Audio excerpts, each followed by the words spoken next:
नमस्कार, मैं हूं अशोक वर्मा। आप देख रहे हैं टीवी 20 न्यूज। अपने अपने क्षेत्र की खबरें देखने के लिए बने रहिए हमारे साथ। शुरुआत करते हैं खबरों का सिलसिला। फिल्म अभिनेत्री और पूर्व सांसद शबाना आजमी को पूरी दुनिया जानती है और इनके द्वारा बनाई गई एनजीओ को संयुक्त राष्ट्र द्वारा ग्लोबल कॉम्पैक्ट नेटवर्क इंडिया का हिस्सा बन चुका है। विजुआ वेलफेयर सोसाइटी उत्तर प्रदेश का पहला एनजीओ बना। संस्था के सभी कर्मचारियों में इस बात को लेकर काफ़ी खुशी है। संस्था के अध्यक्षा शबाना आजमी कहती हैं कि ये सभी लोगों के सहयोग और हमारे काम में विश्वास होने के कारण संभव हो पाया है।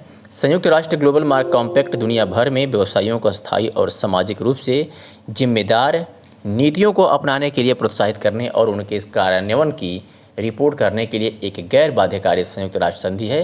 संयुक्त राष्ट्र ग्लोबल कॉम्पैक्ट व्यवसायों के लिए एक सिद्धांत आधारित ढांचा है जो मानव अधिकारों, श्रम, पर्यावरण और भ्रष्टाचार विरोधी क्षेत्रों में 10 सिद्धांतों को बताता है।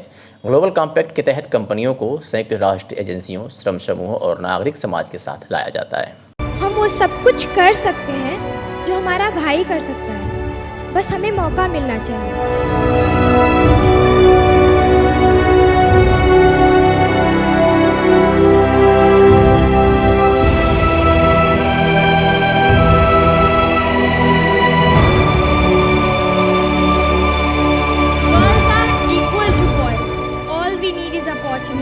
Thank you, Mejwa, for giving me this opportunity. Let's be the change that we wish to be. Our time starts now.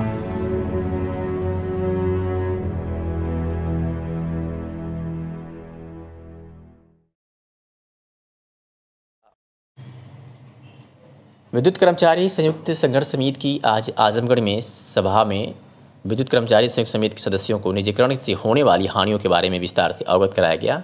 वह आंदोलन को और मजबूती से संगठित होकर संघर्ष करने की बात कही गई और निजीकरण का पुरजोर विरोध किया गया और जमकर नारेबाजी की गई।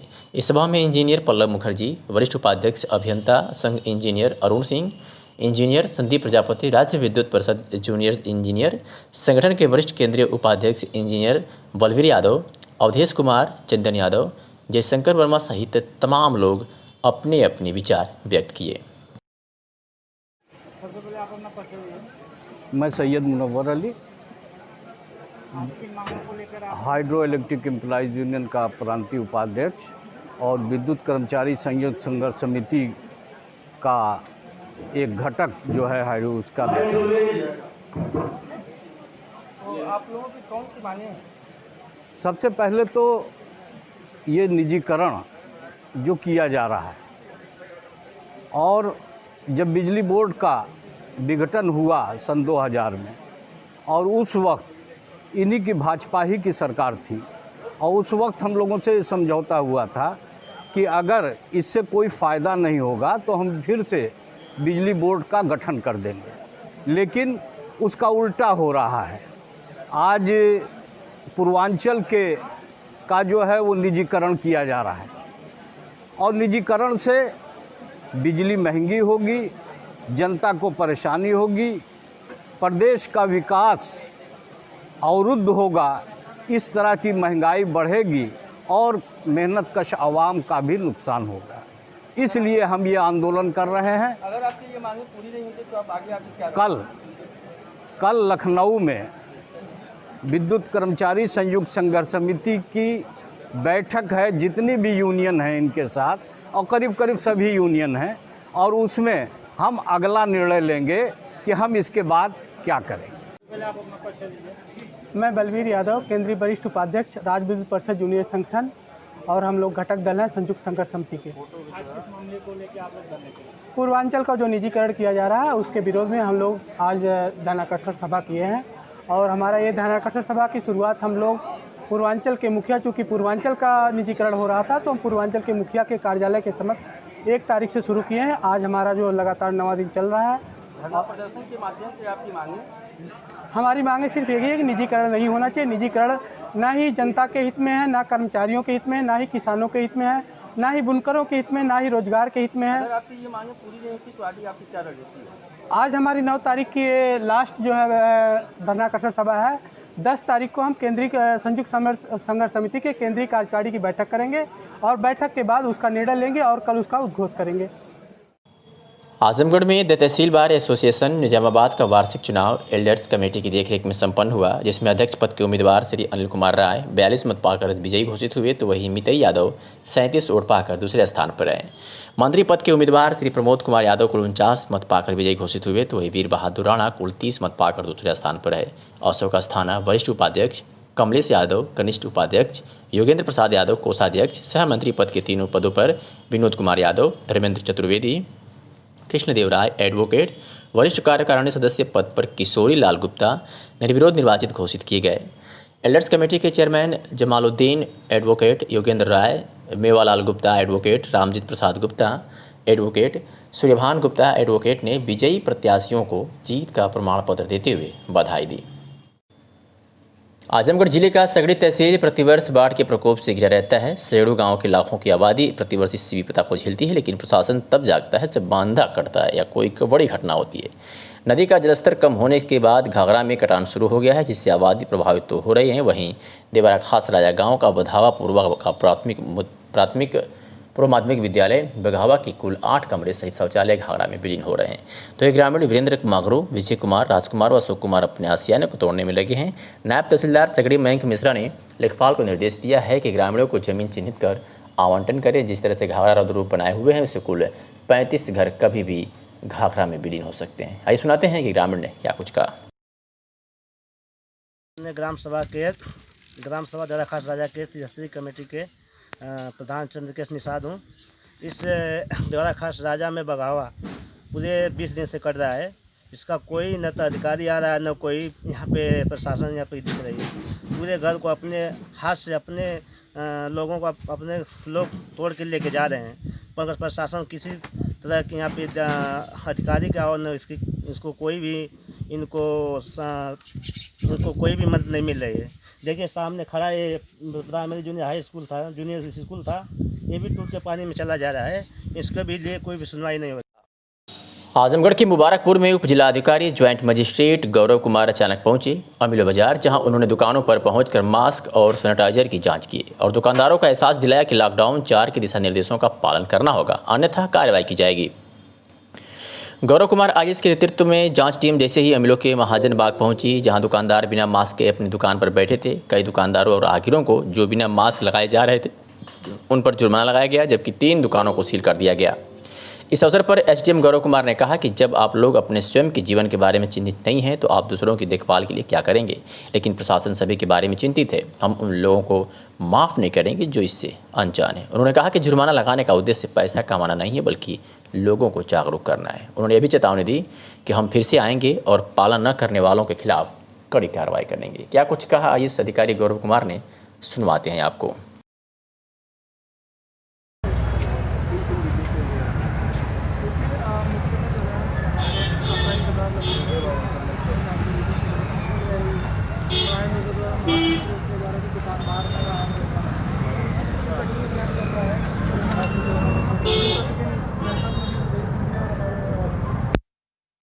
बढ़ रहा है, केसेस बढ़ रहे हैं, तो इसके लिए लोगों को मास्क पहनना बहुत ज़्यादा आवश्यक है। उसी की जागरूकता अभियान है और जिनके द्वारा इसका उल्लंघन किया जा रहा है देखने पर उनके विरुद्ध कार्रवाई की गई है। कुछ लोगों के ऊपर चालान काटा गया है और कुछ जो दुकानदार हैं, यदि वो मास्क पहने नहीं बैठे थे, कुछ ऐसे क्लिनिक्स मिले हैं जहाँ पर डॉक्टर जो हैं थर्मल स्कैनर नहीं है उनके पास, वो सूची नहीं बना रहे हैं किन लोगों को बुखार जुकाम खांसी है। तो अगर वो सूची बनाकर MOICs का शेयर नहीं करेंगे तो फिर हम ऐसे लोगों को चिन्हित नहीं कर पाएंगे जिनके टेस्टिंग कराते हैं, तो उससे संक्रमण फैलने का खतरा अधिक बढ़ जाता है। तो उन लोगों के विरुद्ध कार्रवाई की गई है, उनकी दुकानें सील कर दी गई हैं और जब तक वो मतलब विधिवत हमें एफिडेविट नहीं देते हैं इस चीज़ का कि उनके द्वारा जो भी नियम है कोविड के उनका पालन नहीं किया जाएगा, तब तक उनकी दुकानें 2 क्लिनिक सील हुए हैं और 1 दुकान सील हुई है। और इसके अलावा कितने चालान हुए हैं? 3 लोगों के चालान काटे गए हैं जो मास्क नहीं पहन रहे थे कोविड के। आगे क्या ध्यान रखते हुए शुरुआत की जाएगी? हाँ, ग्रामीण क्षेत्र में देखिए हम बढ़ रहे हैं। अभी शहरी क्षेत्र में आजमगढ़ में सिटी में हमारी 10 टीमें लगातार काम कर रही हैं और हम 3 लाख से अधिक जो है जुर्माने की धनराशि वसूल कर चुके हैं।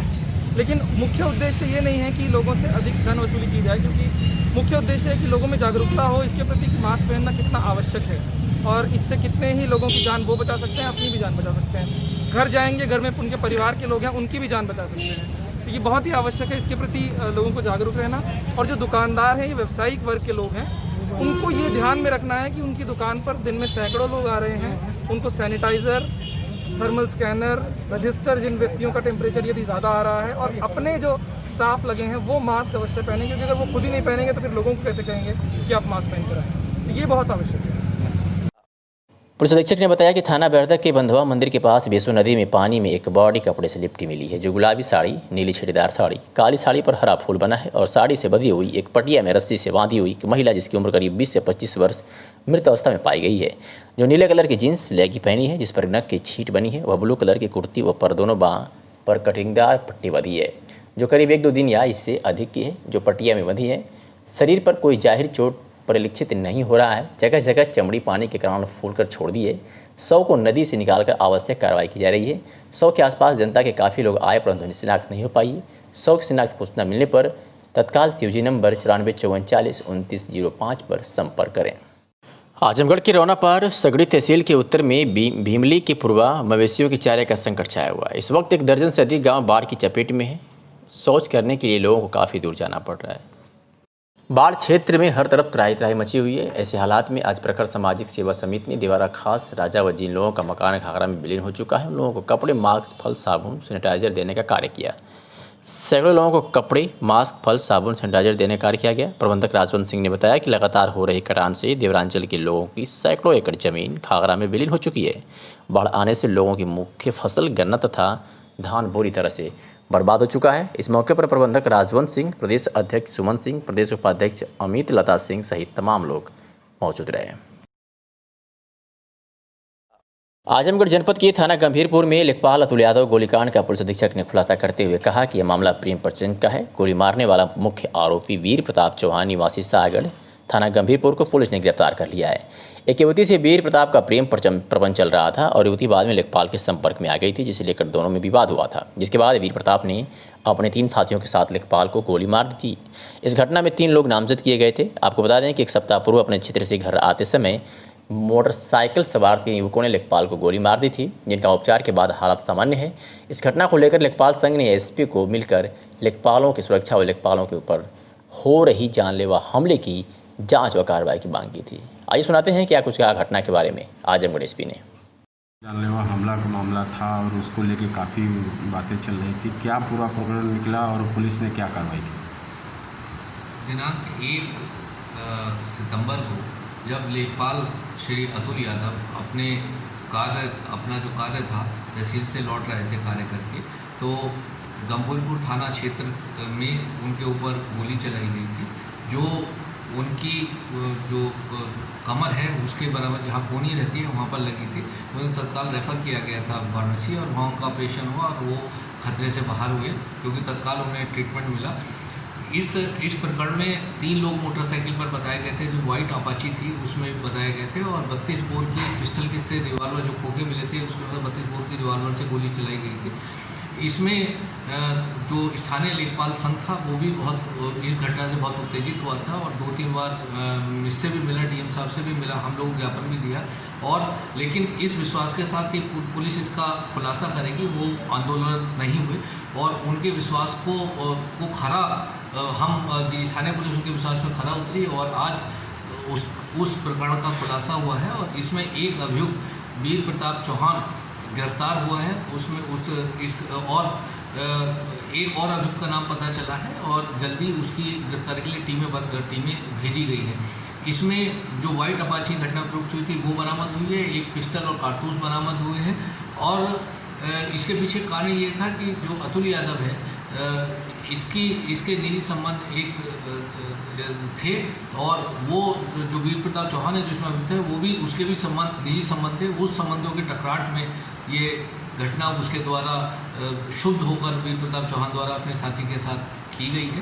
पूरे प्रकरण का खुलासा हो गया, जल्दी शेष अभियुक्तों की गिरफ्तारी की जाएगी। इसमें असलहा भी बरामद हुआ? हाँ, इसमें 32 बोर का पिस्टल बरामद हुआ और कारतूस बरामद।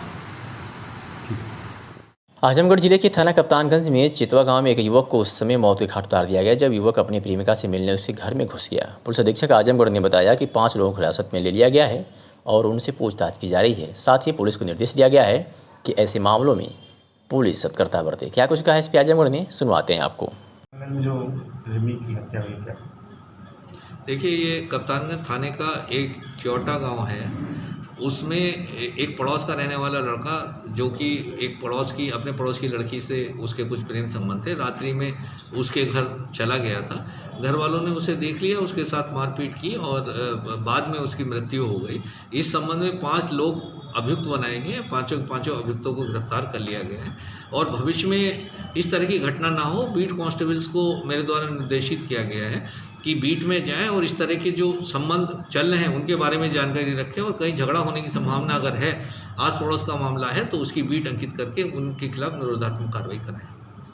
कुछ गिरफ्तारियां हुई सर? इसमें पांचों लोग पूछताछ के लिए थाने लाए गए हैं और साक्ष्य के आधार पर उनकी गिरफ्तारी की भी जाएगी। कमली जो लड़का मरल हो तुहार लड़का है मनीष। हाँ, उनका नाम मनीष है। हाँ, का पूरा वारदात भल घटना कैसे घटल? वो घर में सुतल ना, फोन करके उनकर भौजाई कहला ये लाल आवारानी से केकर भौजाई? वही लड़की अनीता भौजाई फोन पे बोलौनी। हाँ, तो अपन मोबाइल ओके देनी तो कहला पिछवर तन की आवाज उठे बात करे के तो से वो कहना ये मम्मी हम कहनी ये लाल ऐसा करतब ना कैलो तेरे ना तड़पता। तो कहना ये मम्मी कहला दूठे बात करे के खम्मा के नहीं गपा गप हमके लोग ढाई के देवलिया पार कर देला लोग घर में बंद करके हमके मार के तो भरे लिया लोग। अच्छा, वो घर में लोग बुलाए के बंद कर देना, पहले घर में मार के तो भरे कैला लोग घर में मार के तो फिर बहरे की मार के चाटे खूंटा वहीं गड़ल साहब जा देख लिया, हथो बांधल गोड़ो बांधल, तब पानी खौला फेंका लड़कियों के ऊपर पानी लोग खौला। हाँ, जब पुलिस आजमगढ़ के मुबारकपुर थाना में तैनात उप निरीक्षक राकेश कुमार शुक्ला की आज इलाज के दौरान मौत हो गई। आपको बता दें कि राकेश कुमार शुक्ला कुछ दिन से बीमार चल रहे थे, जिन्हें सांस लेने में दिक्कत हो रही थी। इन्हें पीजीआई चक्रपानपुर आजमगढ़ में भर्ती कराया गया था। वहाँ जाँच के उपरांत इनकी जाँच रिपोर्ट कोरोना पॉजिटिव पाई गई थी। इलाज के दौरान आज 9 सितंबर को समय सुबह करीब 6:30 बजे के लगभग वीरगति को प्राप्त हुए। उनकी असामयिक मृत्यु से पूरा पुलिस परिवार शोक व्यक्त करता है। सभी पुलिस परिवार एवं आमजन से एसपी आजमगढ़ ने निवेदन किया है कि कोरोना जैसे खतरनाक बीमारी से लड़ने के लिए मास्क एवं सैनिटाइजर का प्रयोग करें तथा सोशल डिस्टेंसिंग का पालन अवश्य करें। मरीजों की ज़रूरत पर उन्हें स्वास्थ्य केंद्रों तक पहुंचाने के लिए बनी 108 और 102 एम्बुलेंस सेवा पर जिलाधिकारी राजेश कुमार द्वारा स्वयं मॉनिटरिंग की जा रही है। इसका मुख्य उद्देश्य ज़रूरतमंदों को त्वरित गति से एम्बुलेंस सेवा का लाभ समय से मिल सके और समाज का आखिरी व्यक्ति भी इसका लाभ उठा सके। कोरोना काल में 108 सेवा की एम्बुलेंस संकट मोचन की भूमिका में नजर आई।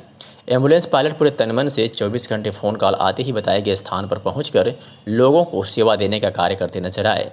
108 और 102 एम्बुलेंस सेवा के प्रोजेक्ट मैनेजर प्रभाकर यादव ने बताया कि कोरोना काल में 108 एम्बुलेंस से अगस्त 2020 में 430 कोरोना पॉजिटिव को कोविड-11 जिला अस्पताल एवं बीएचयू वाराणसी में भर्ती कराया गया, जबकि 102 एम्बुलेंस के द्वारा अगस्त में 6,271 महिलाओं और 1 साल से कम उम्र के बच्चों को अस्पताल लाया गया एवं उनको घर सुरक्षित छोड़ा गया। 108 एम्बुलेंस सेवा के द्वारा अगस्त में लगभग 2,450 मरीजों को विभिन्न अस्पतालों में सुरक्षित भर्ती कराया गया। आजमगढ़ जिले के थाना निजामाबाद क्षेत्र में रेलवे का फर्जी टिकट बेचने के मामले में पुलिस ने आरिफ नामक व्यक्ति को गिरफ्तार कर लिया है। पुलिस ने उसके पास से लैपटॉप, प्रिंटर सहित कई आपत्तिजनक सामान बरामद कर लिया है। पुलिस अधीक्षक ने बताया कि निजामाबाद निवासी एक व्यक्ति की शिकायत पर कार्रवाई की गई है। एसपी ने बताया कि आरिफ रेलवे के आरटीसी के साइट से फर्जी तरीके से टिकट निकालकर बेच दिया जाता। उन्होंने बताया कि आरिफ के ऊपर गैंगस्टर के साथ ही कुर्की कार्रवाई करते हुए प्रॉपर्टी को जब्त किया जाएगा। क्या कुछ कहा एसपी आजमगढ़ ने, आपको सुनवाते हैं। कल मेरे समक्ष एक जन शिकायत हुई थी, जिसमें ये आरोप लगाया गया था कि थाना निजामाबाद क्षेत्र में एक व्यक्ति रेलवे का कंफर्म रिजर्वेशन टिकट बनाकर देता है और उनके द्वारा ये भी शिकायत की गई थी वो टिकट लेकर जब वो जो उन्होंने कराया था, जब वो ट्रेन में बैठे तो फर्जी निकला। इस पर मेरे द्वारा थाना निजामाबाद को निर्देशित किया गया था कि इस संबंध में जांच करें और सही पाए जाने पर इसमें मुकदमा पंजीकृत करके उसमें कार्रवाई करें। आज एक अभियुक्त आरिफ नाम के अभियुक्त की गिरफ्तारी हुई है और उसके पास से जो लैपटॉप है, प्रिंटर है और यूपीएस वगैरह है, जो आवश्यक उसकी संसाधन है, वो सब बरामद हुए हैं और ये बात प्रमाणित हुई है कि ये IRS टीसीटी की जो साइट है उस पर जो मूल टिकट है उसमें एडिट करके टिकट बनाते थे और उसे निकालकर दे देते थे, और जो फर्जी होता था अभियुक्त के खिलाफ मुकदमा पंजीकृत किया गया है और उसे जेल भेजा गया। सर, ये पूर्व में भी कई बार जेल जा चुका है, लेकिन बावजूद इसके कंट्रोल नहीं किया जा रहा है। ये पहले भी कई बार जेल जा चुका है और रेलवे की तरफ से भी कई मुकदमा इसके ऊपर दर्ज है। देखिए, ये अब ये पकड़ा गया है और इसके पुराने जो मुकदमे हैं उनकी जानकारी की जाएगी उनकी, और इस पर गैंगस्टर एक्ट की कार्रवाई, इसके द्वारा जो प्रॉपर्टी इस धंधे से इसके द्वारा अर्जित की गई है वो उनकी कुर्की की कार्रवाई और अन्य कार्रवाई जो गंभीर कार्रवाइयाँ हैं वो इस पर की जाएंगी। सर, ये अकेला है कि कुछ और लोग हैं? देखिए, ये अकेला है और अकेला ही इसके खिलाफ शिकायत हुई थी कि अकेला ही ये कार्य करता है। निजामाबाद तहसील क्षेत्र के बड़ा गांव शिव मंदिर पर मंडल कार्यवाह शैलजा कांत मिश्र के नेतृत्व में नगर कार्यवाह की अध्यक्षता में संपन्न हुआ, जिसमें सभी लोग सोशल डिस्टेंसिंग में रहकर पूजा किया। मुख्य अतिथि अखिलेश कुमार तिवारी, जिला संपर्क प्रमुख लालगंज थे। उन्होंने बताया कि गुरु परंपरा सदियों पुरानी हमारे देश ऋषि मुनियों ने जंगल में रहकर गुरुकुल में ज्ञान प्राप्त किया जाता था। इसी को प्रेरणा मानकर राष्ट्रीय स्वयंसेवक संघ ने परम पवित्र को अपना गुरु मानकर प्रेरणा प्राप्त करता है। अपनी अध्यक्षता करते हुए संबोधन में सतीश कुमार गौड़ ने बताया कि राष्ट्रीय स्वयंसेवक दुनिया का सबसे बड़ा संगठन है और विश्व के 49 देशों में कार्यरत है। इस अवसर पर शैलजा कांत मिश्र, दीपक कुमार चंदन मिश्रा, नीरजा कांत मिश्रा सहित तमाम लोग उपस्थित थे। क्या नाम है सर आपका? जिला संपर्क प्रमुख लालगंज अखिलेश तिवारी। आज गुरु पूजन का कार्यक्रम जो है यहाँ शिव मंदिर बड़ा गांव में रखा गया। मंडल प्रमुख के नेतृत्व में यह काम जो है गुरु पूजन का उत्सव का आयोजन किया गया। गुरु की महत्ता का जो है विस्तार से वर्णन किया गया हमारे ग्रंथों में, और चारों युगों में गुरु के प्रमाण मिलते हैं और गुरु से ही प्रेरणा प्राप्त करके हम जो है अपने जीवन को धन्य बनाते हैं, अपने परम लक्ष्य को प्राप्त करते हैं। मुख्यमंत्री के निर्देश के क्रम में कार्यालयों में कर्मचारियों की उपस्थिति 100% सुनिश्चित कराए जाने हेतु निर्देश दिए गए हैं। तत्क्रम में आज जिलाधिकारी राजेश कुमार द्वारा श्रम परिवर्तन कार्यालय आजमगढ़ का आकस्मिक निरीक्षण किया गया। निरीक्षण के दौरान उपस्थित पंजिका का अवलोकन करने पर यह ज्ञात हुआ कि कुछ कर्मचारियों द्वारा उपस्थित के बाद भी उपस्थिति पंजिका पर हस्ताक्षर नहीं किया गया है, जिस पर जिलाधिकारी ने नाराजगी व्यक्त करते हुए उप श्रमायुक्त को निर्देश दिया कि नियमित रूप से उपस्थिति पंजिका को चेक करें तथा उपस्थिति पंजिका में सभी कर्मचारियों के हस्ताक्षर सुनिश्चित कराएं। कार्यालय में कोविड हेल्प डेस्क सक्रिय अवस्था में नहीं मिला, जिस पर जिलाधिकारी ने नाराजगी व्यक्त करते हुए उप श्रमायुक्त को निर्देश दिए कि कोविड हेल्प डेस्क का बैनर लगाकर एक मेज, पल्स ऑक्सीमीटर व सैनिटाइजर रखें तथा कार्यालय में आने वाले सभी व्यक्तियों को पल्स ऑक्सीमीटर से जाँच एवं सैनिटाइज करने के बाद ही कार्यालय में प्रवेश करावें। जिला मजिस्ट्रेट राजेश कुमार ने बताया कि वर्तमान समय में कोरोना वायरस से संक्रमण से बचाव तथा इस संदर्भ में उत्पन्न परिस्थितियों के परिप्रेक्ष्य में उत्तर प्रदेश शासन द्वारा कतिपय निर्देश जारी करते हुए इनका अनुपालन सुनिश्चित कराए जाने के निर्देश दिए गए हैं। जिला मजिस्ट्रेट ने कहा कि कंटेनमेंट जोन के निर्धारण के संबंध में दी गई व्यवस्था के अनुसार जनपद के 12 क्षेत्र को कंटेनमेंट जोन बनाया गया है। इन क्षेत्रों में कंटेनमेंट जोन प्रोटोकॉल का 100% अनुपालन सुनिश्चित किया जाएगा। उन्होंने बताया कि भारत सरकार चिकित्सा एवं परिवार कल्याण मंत्रालय द्वारा जारी प्रोटोकॉल के अनुसार contact tracing, house to house surveillance एवं कड़ा पर्दे नियंत्रण करते हुए कार्यवाही सुनिश्चित की जा रही है। कंटेनमेंट जोन में पुष्ट हुए कोविड-19 मरीज के सैंपल कलेक्शन की तिथि से विगत 14 दिनों में कोविड-19 का कोई पुष्ट रोगी चिन्हित न होने पर उसे कंटेनमेंट जोन की सूची से विमुक्त किए जाने के निर्देश हैं। इसी क्रम में 55 क्षेत्रों से कंटेनमेंट जोन की कार्यवाही समाप्त की गई है। आजमगढ़ जिले के जैनपुर नगर पंचायत में एक बार फिर से सुअरों का आतंक बढ़ने लगा है। जगह जगह झुंड में विचरण करते सुअर लोगों के लिए परेशानी का कारण बन पड़ा है और कई महीनों से सुअरों का आतंक बढ़ने लगा है। विडंबना है कि शिकायत करने के बावजूद नगर पंचायत इस समस्या पर चुप्पी साधी है। बता दें कि इस संबंध में नगर पंचायत जैनपुर के समाजसेवी सैयद निहाल मेहदी ने कुरैश नगर व आज़ाद नगर के नगरवासियों के साथ सगड़ी तहसील पर पहुंचकर नायब तहसीलदार मयंक मिश्रा को पत्र देकर तत्काल इस समस्या से निजात दिलाने की मांग की है। प्रदेश सरकार व जिला प्रशासन लाख दावा करे पर आज भी आए दिन ग्रामीण अपनी विभिन्न समस्याओं को लेकर आजमगढ़ के जिलाधिकारी कार्यालय पर धरना प्रदर्शन के लिए बाध्य हो रहे हैं। आज भी जिलाधिकारी कार्यालय पर कूड़ेदार के खिलाफ हाथों में तख्तियां लिए महिलाएं व पुरुष भारी संख्या में सरकारी सस्ते गल्ले की दुकान को निरस्त किए जाने की मांग को लेकर धरना प्रदर्शन किया और जिलाधिकारी को ज्ञापन दिया। मनोज विश्वकर्मा ग्रामीण ने बताया कि ग्राम पंचायत की सरकारी गल्ले की दुकान 28 दिसंबर 2019 से जांच के बाद निलंबित चल रही थी, जिसकी जांच कोटदार की मिली भगत से अधिकारियों ने कर लिया। इसकी सूचना ग्रामीणों को नहीं मिली, जबकि जांच उपरांत 16 कुंतल खाद्यान्न नहीं पाया गया था। इतनी बड़ी कालाबाजारी के बाद भी दुकान को निलंबित करके छोड़ दिया गया और ना तो कोटेदार के ऊपर FIR किया गया और दुकान भी निरस्त नहीं की गई। ग्रामीणों ने कोटे को निरस्त करते हुए कोटेदार पर कानूनी कार्रवाई की जाने की मांग की है। आइए सुनाते हैं कि ग्रामीण मनोज ने क्या कुछ कहा। क्या नाम है आपका? मनोज विश्वकर्मा। क्या मामला है कि आप जिलाधिकारी कार्यालय का? हमारे यहाँ कोटे का मामला है। 8 महीनों से हमारे यहाँ की दुकान जो है सस्पेंड चल रही है। कहाँ का मामला है? कोठरा का। थाना अरौला, तहसील बूढ़न। क्या मामला है? तो 8 महीने से हमारे यहाँ दुकान जो है सस्पेंड चल रही है। 8 महीने से हम लोग करीब 50 एप्लीकेशन दे चुके हैं, पर उस पर कोई कार्रवाई नहीं है। दुकान निरस्त नहीं कर रहे हैं और ग्रामवासी काफ़ी परेशान है। कोटेदार द्वारा मारा पीटा भी जा रहा है सबको और बहुत तंग है गाँव वाले। और हम लोग यही चाहते हैं कि कोटा निरस्त होकर के नई दुकान करवाई जाए। DC साहब के यहाँ एप्लीकेशन हम लोग दिए, पर हम लोगों को वहाँ से मतलब न्याय की उम्मीद नहीं है, इसलिए हम लोग जिलाधिकारी के पास आए हैं और देखिए हम लोग को कब तक न्याय मिलता है। अगर आपको न्याय नहीं मिलता तो आगे आप क्या रणनीति है? आगे हम लोग धरना प्रदर्शन करेंगे। घाघरा नदी से हो रही भयंकर कटान से सैकड़ों एकड़ गन्ना व धान की बोई गई फसल, खेतों की जमीन व सैकड़ों घर कटकर नदी में विलीन हो रहे हैं। इस तबाही से जनता परेशान व चिंतित है। सरकार की तरफ से कोई भी आर्थिक मदद नहीं दी जा रही। ये कहना है निवर्तमान सपा जिलाध्यक्ष हवलदार यादव का। उन्होंने कहा कि लोग अपने अपने घरों की ईंट व सामान निकाल कर ले जा रहे हैं। निवर्तमान सपा जिलाध्यक्ष हवलदार यादव ने कहा कि जल शक्ति मंत्री श्री महेंद्र सिंह का यह बयान दुर्भाग्यपूर्ण है कि मुख्यमंत्री के बाढ़ से पहले की तैयारी से कोई बंदा नहीं कटा, जनधन की कोई हानि नहीं हुई, जबकि जनपद में बाढ़ से टिकनपुर, गांगीपुर, परसिया, बंधक कट जाने से हजारों एकड़ जमीन जलमग्न हो चुकी है और फसलों की बर्बादी के साथ साथ घर गिर गए हैं। लेकिन भाजपा के लोगों को झूठ बोलने में महारत हासिल है। क्या कुछ कहा हवलदार यादव ने, सुनवाते हैं आपको। उठाना, उनके लिए लड़ाई लड़ना, इस पे आपका क्या? ये हम लोग रोज इस समस्या को उठा रहे हैं। अभी आप कुछ दिन पहले हमारा पूरा प्रतिनिधिमंडल DM से मिला, कमिश्नर से मिला। हम लोगों ने मांग किया कि जो घर कट गए हैं, जो गांव कट गए हैं, उन विस्थापितों को जमीन दी जाए, आवास दिया जाए, शौचालय दिया जाए, पीने के पानी की व्यवस्था की जाए। इन चीजों को तत्काल किया जाए और उसको ऐसी जगहों पर किया जाए जो लोग सुरक्षित रह सकें। यह बात हम लोगों ने अधिकारियों के सामने रखा। मेरी समस्या यह है, उन्होंने आश्वासन भी दिया कि हम सभी लोगों को जमीन देंगे, आवास देंगे, पानी देंगे, शौचालय बनवाएंगे और उसकी शायद जांच भी चल रही है।